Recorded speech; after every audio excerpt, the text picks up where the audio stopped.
the last video, I explained about the first kingdom, Monera. Now, in this video, we will discuss about the kingdom Protista, the second kingdom, Protista.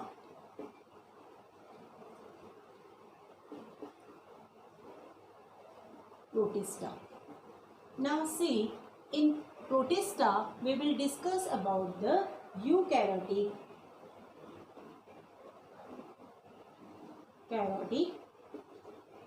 unicellular, eukaryotic and unicellular organism. In this topic, in Protista, all the eukaryotic and unicellular organisms are present. U means modern and chiron means nucleus, in which the modern type of nucleus means double membrane nucleus is present, and all the unicellular organism. This Protista is linked for the kingdom Fungi, kingdom Animalia and kingdom Plantae, because in kingdom Animalia, Fungi and Plantae we will discuss about the eukaryotic but multicellular organism. Here also eukaryotic organism, but these are the unicellular organisms. So it is a link for the higher kingdoms, that is Plantae, Fungi and Animalia. Now come to the Protista. Protista, in which I already told you that this is the link for the higher kingdoms. So first we will discuss about the plant-like Protista. Plant-like Protista.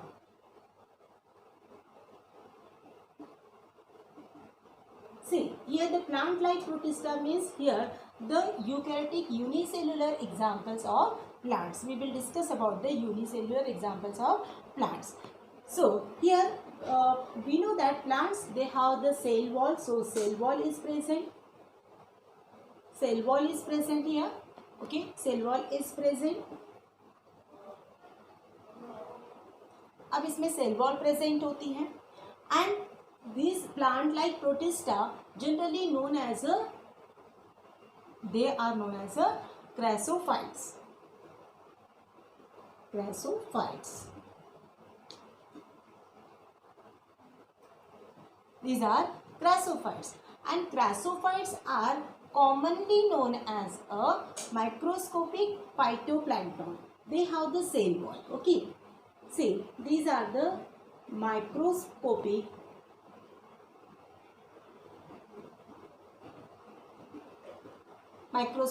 phytoplankton.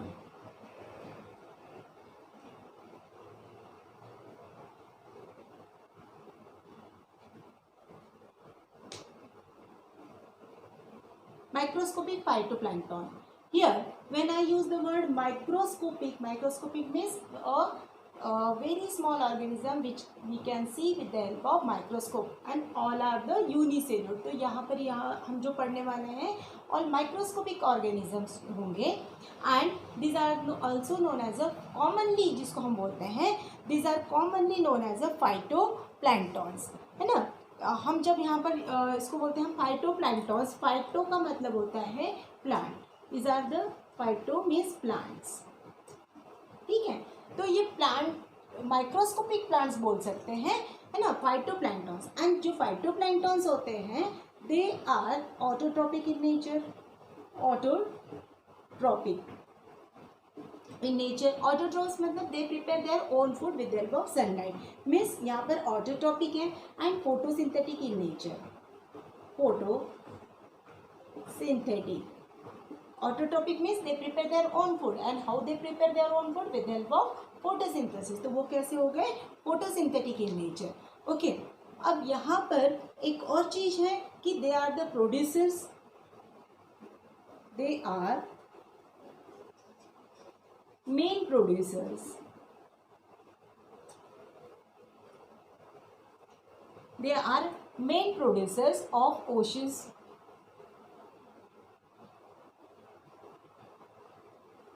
Okay. अब यहाँ पर producer क्यों बोला है इसको main producer? We know that जो food chain चालू होती है वो कहाँ से चालू होती है, प्रोड्यूसर से, है ना। और जो ओशंस या जो रिवर बॉडी, ओशंस और जो मराइन बॉडीज़ है या हम जो बोलेंगे वाटर बॉडीज़ है, इसका जो लाइफ फूड चेन है ये कहाँ से चालू होगा, प्रोड्यूसर से। और ये प्रोड्यूसर्स मतलब कौन है, phytoplanktons. So these are present in a large amount या large numbers में present हैं। तो ये मेन जो फूड प्रोड्यूस करने वाले हैं वो हैं फाइटोप्लैंक्टन्स। जो बिग एनिमल्स है लाइक फिश है या shark, even they are also depend on a phytoplankton. So the food chain start from the phytoplanktons. तो ये हमारे जो ओशंस के सबसे मेन या चीफ प्रोड्यूसर्स बोलेंगे, है ना। They produce the food because they are autotrophic and photosynthetic in nature. So these are the main producers. अब इसमें हम एक एग्जाम्पल पढ़ेंगे, दैट इज डायटोम्स।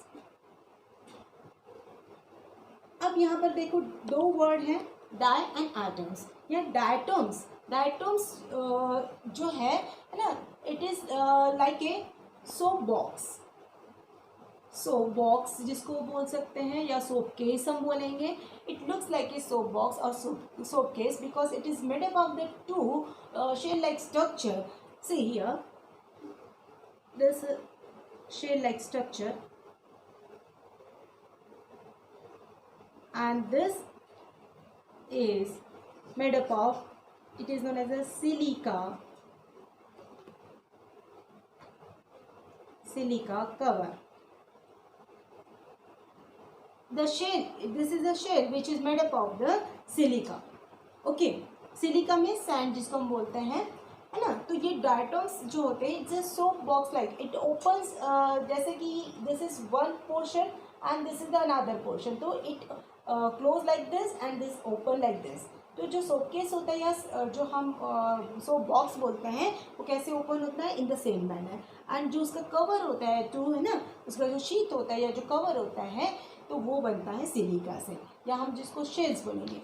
एंड जब नॉन फंक्शनल हो जाता है, मतलब डेड हो जाता है, तो इसकी जो शेल्स है, सिलिका शेल्स है, वो स्कैटर्ड हो जाते हैं and they remain many years on that area, है ना। बहुत सालों तक वो एज इट इज़ पड़े रहते हैं एंड मेनी ईयर्स तक वो वैसे ही मतलब that shells left behind many years in that area. और उस एरिया को फिर हम क्या बोलते हैं, डायटोमेशियस अर्थ।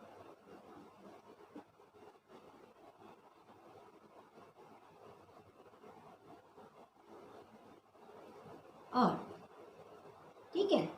अब ये जो है डायटोमेशियस अर्थ, ये this is nothing but the shells which are left behind in that particular area, or we can say in the form of granules, they are scattered in that area.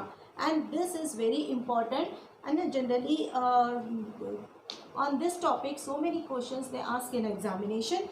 अब यहाँ पर देखो डायटोमेशियस जो अर्थ है ना, तो और ये जो डायटम्स है जिससे वो बनी हुई है, इसका यूज़ कहाँ होता है, इसका यूज़ होता है पॉलिशिंग एंड फिल्ट्रेशन। ये आप लोगों को हमेशा पूछा जाता है कि इसका यूज़ क्या है ना। डायटम्स के ऊपर हमेशा एग्जाम में क्वेश्चंस आते हैं और आपको यूजेस भी पूछा जाता है। The use of this is in a polishing. जो पॉलिशिंग किया जाता है, वुड वगैरह को हम जो पॉलिश करते हैं और या किसी भी चीज़ को पॉलिशिंग करने में इसका यूज़ होता है, साथ में इसका यूज़ फिल्ट्रेशन है। तो जनरली हम इसकी यूजेस अब जब पूछेंगे तो आपको ये दो चीज़ें लिखना है, पॉलिशिंग एंड फिल्ट्रेशन। तो this is all about the plant like protista, है ना। Once again see the plant like protista, they are known as the crassophytes. Commonly these are known as the phytoplanktons, है ना। Microscopic phytoplanktons, commonly हम उसको phytoplanktons बोलते हैं। And what is the speciality? Cell wall is present here because they are plant like, so cell wall is present. And here जो plant like है मतलब they are autotrophic in nature, photosynthetic in nature. They are main producers of the oceans because they produce the large amount of food. And here the diatoms, no, in which the cell wall is present, which is made up of the silica. ये जो cell wall है, this cell wall is made up of silica, जिसको हम silica cover भी बोलते हैं. And when the shells are left behind that particular area, that area is known as a diatomaceous earth, and generally they are used in a polishing and filtration. This is all about the plant like Protista. Now the next is a animal like Protista. Now next we will discuss about the animal like Protista.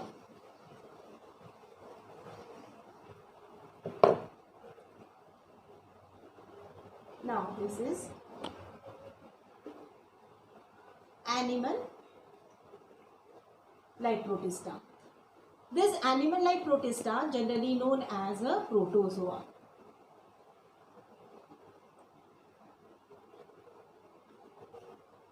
है ना, protozoan. Animal like Protista, we know that protozoans या protozoa. See, this pro means early and zoa means animal. Protozoans जिसको हम बोलते हैं, है ना. तो यहाँ पर जो प्रोटोजोन्स हैं, तो यहाँ जो प्रोटोजोन्स हैं ये पहले कहाँ थे? इन केस ऑफ जो नॉन क्या बोले इनवर्टिब्रेट या नॉन कॉर्डेट का जो फर्स्ट फाइलम था पहले प्रोटोजोआ था, है ना. जब टू किंगडम सिस्टम थी कार्लिनियस की, तो इसको फर्स्ट फाइलम प्रोटोजोआ में डाला था, मतलब किंगडम एनिमेलिया में first phylum protozoa non chordate के अंदर. बट जब 5 किंगडम सिस्टम बनी तो प्रोटोजोआ को सेपरेट पोजीशन दिया गया इन द किंगडम प्रोटिस्टा, है ना. अब उसको 5 किंगडम में एक सेपरेट पोजीशन मिल गया. वाई? बिकॉज जितने प्रोटोजोन्स हैं ये सारे यूनिसेलुलर एनिमल्स, जैसे भी मैंने बताया प्रोटो मतलब फर्स्ट, ठीक है, and zoa means animal. The first animal who come into the existence, जो सबसे पहले एग्जिस्टेंस में आए वो थे प्रोटोजोन्स. तो ये फर्स्ट एनिमल है और अब उसके लिए सेपरेट हमने प्रोटिस्टा में इसको इंक्लूड किया. तो एनिमल लाइक प्रोटिस्टा, तो नेचुरली अगर एनिमल से तो they lack the cell wall. इसमें सेल वॉल क्या होगी? absent होगी, है ना. एंड अब वो जो एनिमल से we know that they are heterotrophic in nature, so they are heterotrophs. They are heterotrophs. They depend on other organism for their food. अब यहाँ पर जो examples हैं, है ना, we will discuss one by one the examples, and they are we can say the primitive type of animals. ये हमने बताया कि protozoans are primitive type of animals. They lack the cell wall. Heterotrophs है. अब इसमें बहुत सारे examples हैं. फॉर एग्जाम्पल हम लेते हैं amoeba. You are familiar with amoeba. Amoeba आप लोग पहले भी पढ़ चुके हैं 10th में, है ना. अमीबा का जो लोकोमोटरी ऑर्गन है ना, locomotory organ in amoeba is pseudopodia. You know the pseudopodia. Pseudopodia पता है आप लोगों को क्या होता है? Pseudopodia, here pseudo means false and podia means here, तो पोडिया मीन्स लेग. जिसको खुद के अपने 2 लेग्स नहीं होते हैं. सूडोपोडिया मतलब वो अपने जो प्लाज्मा मेम्ब्रेन है उसको एक्सटेंड करके एक लेग लाइक स्ट्रक्चर फॉर्म कर लेता है. सूडो का मतलब है फॉल्स. पी यहाँ पर साइलेंट है, तो यहाँ पर सूडोपोडिया मतलब एक फॉल्स लेग फॉर्म कर लेता है फॉर द लोकोमोशन, है ना. जैसे ये एक सबस्ट्रेटम है और उसको मूव करना है, तो एक जैसे ये सबस्ट्रेटम है और उसको मूव करना है, तो फर्स्ट सूडोपोडिया फॉर्म किया, उसको टच किया, देन सेकेंड सूडोपोडिया फॉर्म किया, फिर टच किया, फिर थर्ड एंड फोर्थ. तो वो लोकोमोशन मीन्स मूवमेंट, लोकेशन को चेंज करना है ना. लोकेशन मतलब position and motion means position change करना, तो उसको बोलते हैं लोकोमोशन. तो लोकोमोशन के लिए वो जो ऑर्गन यूज़ करते हैं उसको बोलते हैं लोकोमोटरी ऑर्गन. उसका लोकोमोटरी ऑर्गन क्या है? सूडोपोडिया. अब सेकेंड एग्जाम्पल देखो कि सेकेंड एग्जाम्पल है एंटामीबा.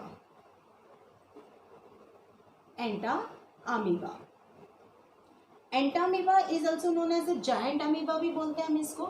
एंड जायंट अमीबा जो होता है ना, this is pathogenic in nature. और पैथोजेनिक जिसको हम बोलते हैं डिसीज क्रिएट करने वाला. पैथोजन मतलब डिसीज क्रिएट करने वाला.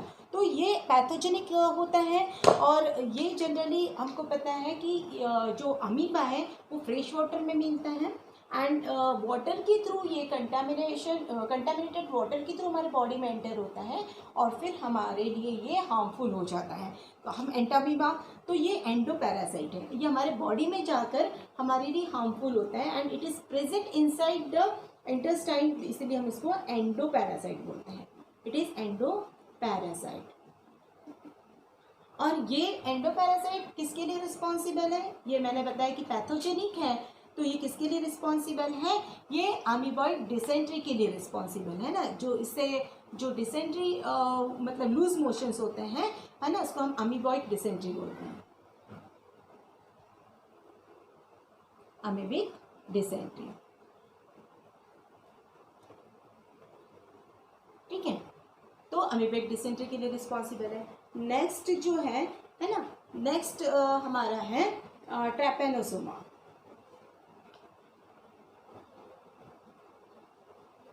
ट्रैपेनोसोमा ये भी एंडोपैरासाइट है ना, इट इज ऑल्सो एंडोपैरासाइट। ये भी पैथोजेनिक है, हार्मफुल है हमारे बॉडी के लिए, और ये किसके लिए रिस्पॉन्सिबल है? Sleeping sickness, sleeping sickness. Generally exam में मैच पेयर के फॉर्म में पूछते हैं इसको क्वेश्चन। एंड ट्रेपेनोसोमा की स्पेशलिटी क्या है? जैसे इसमें लोकोमोटरी ऑर्गन क्या था? सूडोपोडिया। तो यहाँ पर ट्रेपेनोसोमा का लोकोमोटरी ऑर्गन कौन सा है? इसमें लोकोमोटरी जो ऑर्गन है वो है फ्लैजेला, फ्लैजेला। ठीक है, आपने कभी देखा होगा ट्रैपेनोसोमा का, मैं यहाँ रफली स्केच कर रही हूँ ट्रैपेनोसोमा, है ना। तो यहाँ पर एक tail like structure we observe, that is flagella. ठीक है, तो ये ट्रैपेनोसोमा है। ठीक है, इसमें लोकोमोटरी ऑर्गन होता है फ्लैजेला। उसके बाद में हम देखेंगे next example is paramecium. This is trypanosoma ना। Next example paramecium.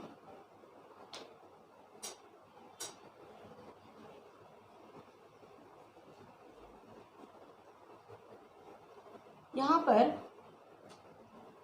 एक मिनट,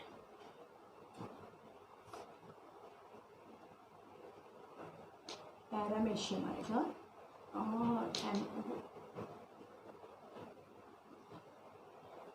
ठीक है, पैरामीशियम। नाउ पैरामीशियम सब लोगों को पता है, आप लोग देख चुके हैं कि it is somewhat slipper like structure.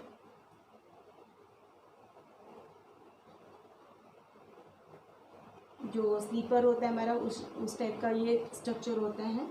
सी थोड़ा सा हम इसको ऐसे बनाते हैं।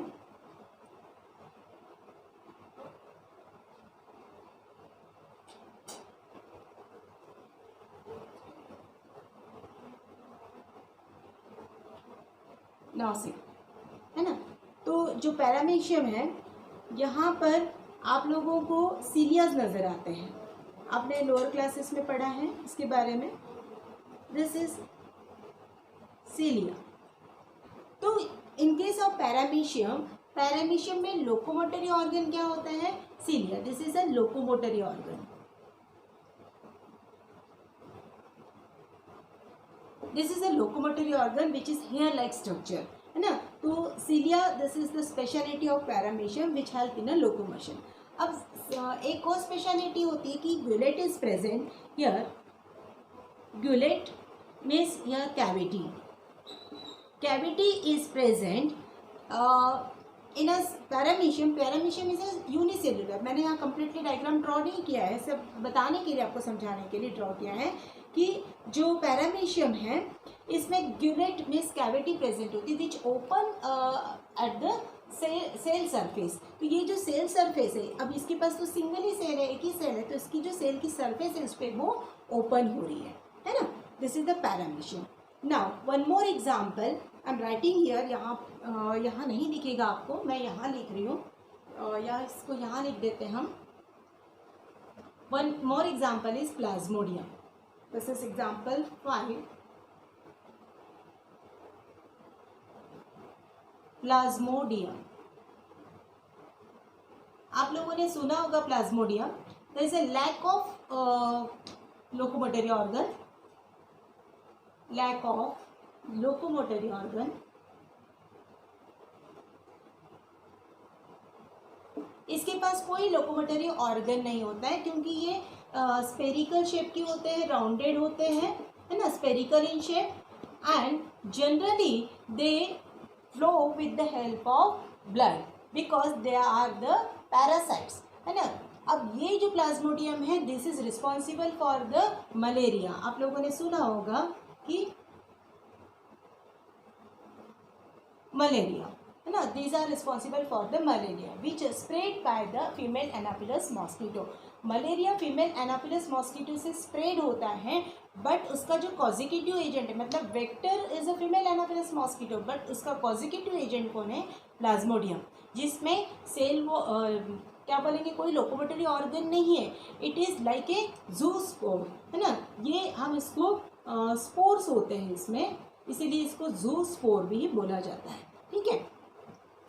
तो ये जो जू स्पोर बोलो या हम इसको जो प्रोटोजोआ है उसका जो क्लास है जिसको बोलते हैं हम, मैं यहाँ लिख रही हूँ, देखो यहाँ थोड़ा सा जगह नहीं है, स्पोरोजोआ क्लास, स्पोरोजोआ, ये जो प्रोटोजोआ है उसमें एक क्लास है स्पोरोजोआ, उसमें आता है प्लाज्मोडियम, क्योंकि इसमें क्या है, लोकोमोटरी ऑर्गन नहीं है, तो it looks like A spore, ये एक स्पोर की जैसे हैं, this is spore which is flow with the help of blood, है ना। तो आपको पता है कि मलेरिया ये क्या होता है, फीमेल एनाफिलस मॉस्किटो जब इन्फेक्टेड पर्सन का ब्लड सक करती है तो ये स्पोर्स उनकी बॉडी में एंटर हो जाते हैं, एंड देन वो फीमेल एनाफिलस मॉस्किटो जब हेल्दी पर्सन को बाइट करती हैं तो वो क्या करती है, उसमें स्पोर रिलीज कर देती है। तो इस तरीके से प्लाज्मोडियम ये एक मलेरिया कॉजिंग पैरासाइट है, ठीक है। So this is all about the जो हम पढ़े एनिमल लाइक प्रोटिस्टा, है ना। तो मैं एक बार रिवाइज करा रही हूँ विद इन 2 मिनट्स कि animal like protista is generally known as a protozoans, इसको हम प्रोटोजोअन्स बोलते हैं। यहाँ पर सेल वॉल नहीं होती, lack of cell wall, they are heterotrophs. Then examples amoeba जिसमें लोकोमोटरी ऑर्गन है pseudopodia, and the second example is entamoeba which are endoparasites, they are responsible for amoeboid dysentery. Next, trypanosoma, these are also endoparasite and this is responsible for the sleeping sickness, है ना। then next is a trypanosoma में जो locomotory organ है this is flagella, they move with the help of flagella. Fourth example is paramecia, the locomotory organ is cilia and the gullet is present which open at the cell surface. Fifth example is plasmodium in which the locomotory organ is absent and these are included in a class Sporozoa and this is responsible for the malaria. So next topic is dinoflagellate. Now see the next is dinoflagellate.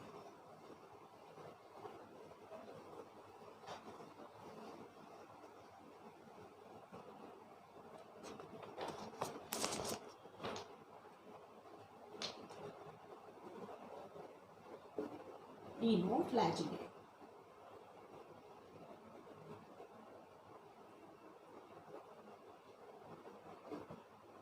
अब यहाँ पर तो जो डिनोफ्लैजिलेट्स हैं, है ना, डिनो का मतलब होता है टू और यहाँ पर फ्लैजिलेट्स मतलब जिसमें फ्लैजिला प्रेजेंट है।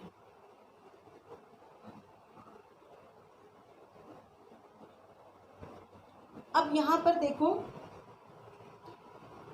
डिनोफ्लैजिलेट्स टू फ्लैजिला वाले, है ना, जिसमें टू फ्लैजिलाज है। अब यहाँ एक मैं रफली स्केच कर रही हूँ डिनोफ्लैजिलेट का डायग्राम लाइक दिस। यहाँ पर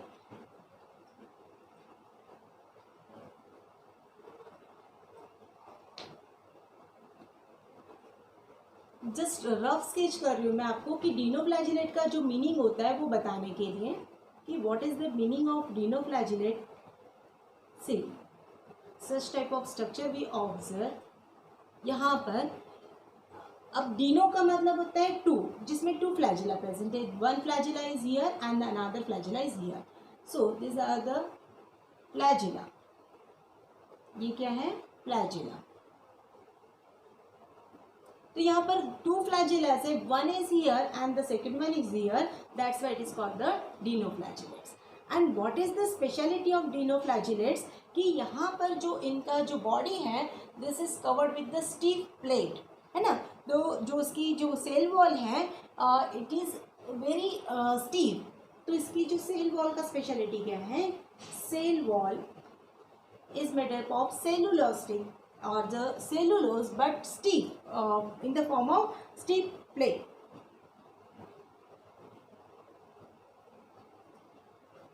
सेलुलोसिक जिसको हम बोलेंगे, है ना, cellulosic but with the stiff plate.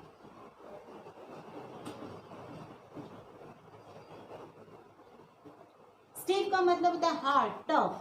तो इसका जो सेल वॉल है वो सेलुलोसिक स्टीफ प्लेट से बना हुआ है, टफ है, हार्ड है। दो फ्लैजिला है फॉर द लोकोमोशन, है ना। तो अभी यहाँ पर देखो, अब यहाँ सेल वॉल प्रेजेंट है। अब इसको प्लांट या एनिमल में नहीं इंक्लूड किया है, क्योंकि इसमें दोनों की कैरेक्टरिस्टिक्स नज़र आ रहे हैं। इसमें सेल वॉल नज़र आ रहा है जो प्लांट का कैरेक्टरिस्टिक है, इसमें हमको फ्लैजिला नज़र आ रहा है जिससे वो मूवमेंट शो कर रहा है, ये एनिमल का कैरेक्टरिस्टिक है, इसलिए इसको हमने सेपरेट पोजीशन में रखा है ना। ये डिनोफ्लैजिलेट्स को सेपरेट पोजीशन दिया गया है। तो ये हो गया। अब इसके साथ में इसमें और स्पेशलिटी क्या है कि इसमें पिगमेंट्स प्रेजेंट होते हैं, डिफरेंट टाइप्स के पिगमेंट प्रेजेंट होते हैं, येलो, दैन ग्रीन, है ना। इसमें ब्लू भी पिगमेंट प्रेजेंट होता है, blue, red pigments are present. तो इसमें ब्लू, रेड, ग्रीन ये भी पिगमेंट्स प्रेजेंट होते हैं। तो सबसे अगर इसमें रेड पिगमेंट्स हैं, है ना, तो ये जो सी है पूरा, this are generally present in a marine, क्या बोलेंगे, ओशंस में प्रेजेंट होते हैं। तो ये जनरली क्या होते हैं, मराइन होते हैं, ठीक है। ये सॉल्टी वाटर में या हम ओशंस में प्रेजेंट होते हैं, तो ये मराइन होते हैं। अब ये जो क्या बोलेंगे, मराइन कंडीशन में है, तो ये जब सी में प्रेजेंट होते हैं लार्ज नंबर्स में, तो ये क्या होते हैं कि जो वाटर को पूरा रेड कर देते हैं, बिकॉज ये इतने ज़्यादा अमाउंट में प्रोड्यूस होते हैं कि पूरा वाटर कैसे दिखता है, रेड, है ना। तो हम इसको रेड सी भी बोल सकते हैं। रेड सी अपीयर, मतलब it appears as a red sea. तो आपको एक क्वेश्चन आता है रेड टाइड्स पे ना, रेड टाइड्स, रेड टाइड आपको पता है, टाइड्स मतलब जो लहरें उठती है उसको हम टाइड्स बोलते हैं। तो ये पूरा जो सी है वो कैसे नज़र आ रहा है, रेड। किसके कारण, इट रेड सी नज़र आ रहा है, किसके कारण, the presence of this dinoflagellates. And example of dinoflagellate जो हमने ये जो डायग्राम ड्रॉ किया है, ये है यहाँ पर देखो डिनोफ्लैजिलेट्स, यहाँ मैं लिख दे रही हूँ एग्जाम्पल,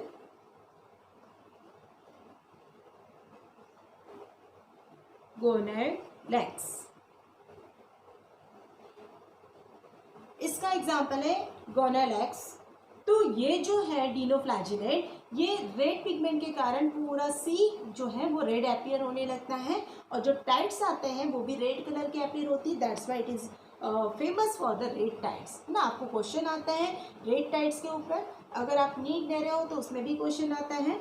तो रेड टाइड्स पे जो क्वेश्चन आ रहा है, तो आपको या तो ऑप्शन में डिनोफ्लैजिलेट्स लिखा रहेगा तो आपको डिनोफ्लैजिलेट चूज करना है, अदरवाइज अगर वहाँ गोनेलेक्स ये एग्जाम्पल दिया हुआ है तो आपको ये चूज करना है। So this is all about the dinoflagellates. See once again, these are the two flagellated organisms. Cell wall is present which is cellulosic stiff plate made up of stiff plates, है ना, ये tough plate से बनी हुई है। And yellow, green, blue, red, these are the pigments present in a, these pigments are present in a डिनोफ्लैजिलेट्स। अब इसमें से अगर रेड पिगमेंट है तो इट अपीयर्स रेड, और जिसके कारण रेड टाइड्स या हमको सी कैसे नजर आता है, red. Okay, this is all about the dinoflagellate. Now the next is the fungi-like protist.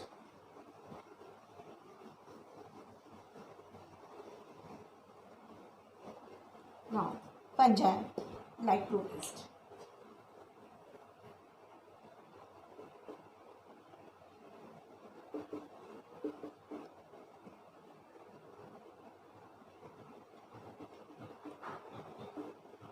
fungi like protista. Fungi, we know that fungi are saprophytic in nature, है ना?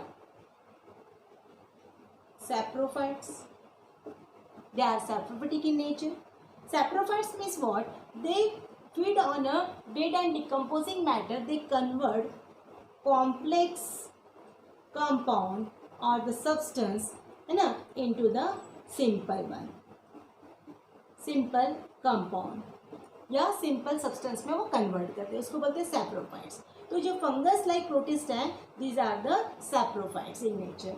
सैप्रोफाइट्स हैं मीन्स कॉम्प्लेक्स और सिंपल में convert करने वाले. तो naturally these are the generally हमको पता है कि वो क्या होते हैं, डिकम्पोजर्स होते हैं, है ना, डिकम्पोजर्स होते हैं.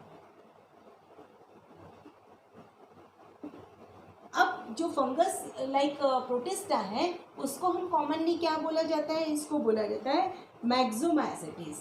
तो फंगस लाइक प्रोटिस्ट को हम कॉमनली बोलते हैं मैक्सोमाइसेटिस.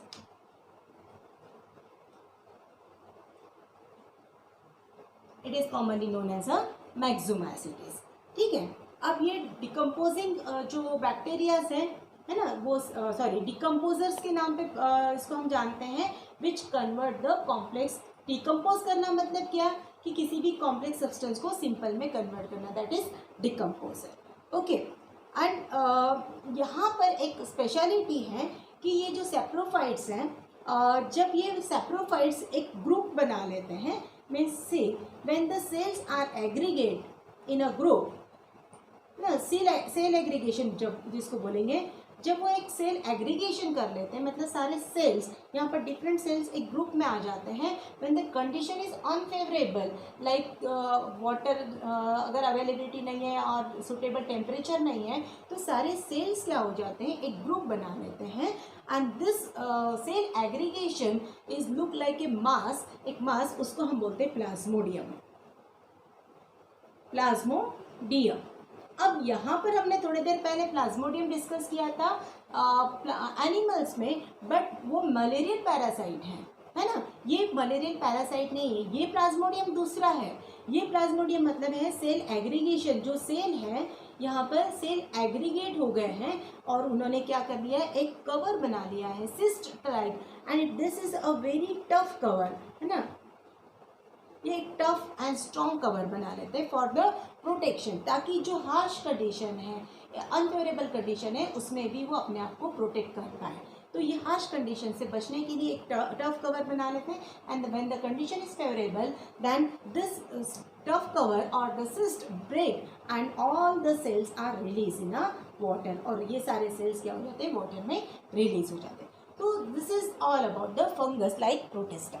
Now the next is a euglenoid. Now next is euglenoid.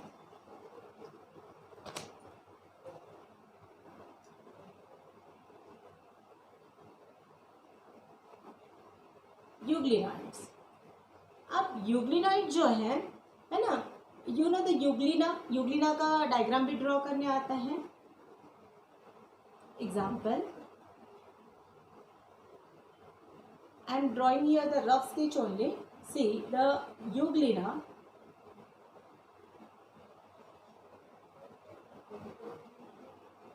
यहाँ पर क्या होता है, यूग्लिना में आपको क्या नजर आता है, flagella. Two flagellas are we observe, है ना. ये दिस इज फ्लैजिला. अब ये जो यूग्लिना है ना, इसकी स्पेशलिटी क्या है, पहले जब टू किंगडम सिस्टम थी तो यूग्लिना को किंगडम एनिमेलिया में रखा गया था. थोड़ा सा वहाँ पर कंफ्यूजन था फॉर द साइंटिस्ट कि इसको किंगडम प्लांटी में रखें कि किंगडम एनिमेलिया में रखें. क्यों कंफ्यूजन था, बिकॉज यहाँ पर आपको जो कुछ प्लांट के कैरेक्टर्स नज़र आते हैं, कुछ एनिमल्स के कैरेक्टर्स नज़र आते हैं, जैसे कि लैक ऑफ सेल वॉल, है ना. First is lack of cell wall. इसमें सेल वॉल नहीं है, मतलब ये एनिमल के जैसे कैरेक्टर हो गया.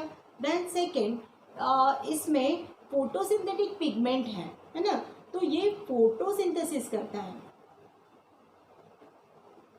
ठीक, पिगमेंट्स. यहाँ पर फोटोसिंथेटिक पिगमेंट्स प्रेजेंट है, मतलब ये फोटोसिंथेसिस कर रहा है लाइक ए प्लांट। तो during the day time when the sunlight is available, जब सनलाइट अवेलेबल होता है तो with the help of chlorophyll जो इसका पिगमेंट है फोटोसिंथेटिक पिगमेंट, उससे वो फोटोसिंथेसिस करता है और फूड बनाता है और वो फूड कंज्यूम करता है। ये यूनिसेलुलर है, हम सारे यूनिसेलुलर एग्जांपल्स पढ़ रहे हैं। तो ये खुद का फूड खुद बनाता है, मतलब during the day time it behave like a plant, ठीक है। But during the night time when the sunlight is not available, जब सनलाइट अवेलेबल नहीं होता है उस वक्त नाइट टाइम में ये क्या करता है कि ये दूसरा ऑर्गेनिज्म के ऊपर डिपेंड होता है, मतलब दूसरा ऑर्गेनिज्म के ऊपर फीड करता है। तो it behave like a animal during the night time, because इसके पास इतना फूड नहीं होता है कि वो अपने सेल में स्टोर करके रखे जो दिन में बनाया है, बिकॉज इट्स यूनिसेलुलर। तो ये रात में क्या करता है, एनिमल के जैसे बिहेव करता है। एंड इसके पास फ्लैजिला है, with the help of this flagella Euglena show the movement, है ना। तो लोकोमोशन जो है उसका फ्लैजिला से हो रहा है, मतलब it behave like a animal. तो ये एनिमल और प्लांट के बीच में पहले था, तो इसको टू किंगडम सिस्टम जब थी तो उसको एनिमल में डाल दिया था। बट जब 5 किंगडम सिस्टम बनी तो इसको एक सेपरेट पोजीशन दिया गया और इसको ना तो प्लांट में रखा ना एनिमल में रखा, इसको एक सेपरेट पोजीशन दिया यूग्लिनॉइड्स के अंदर, ठीक है। तो यहाँ पर हमने जितने भी अभी डिस्कशन किया वो सब किसका था, हमने साइलेंट फीचर्स हम पढ़े थे 5 किंगडम सिस्टम में। सेकेंड किंगडम प्रोटिस्टा, तो हमने यहाँ पर डिस्कस किया आज second kingdom protista. Okay, we will discuss the third kingdom planting in the next video.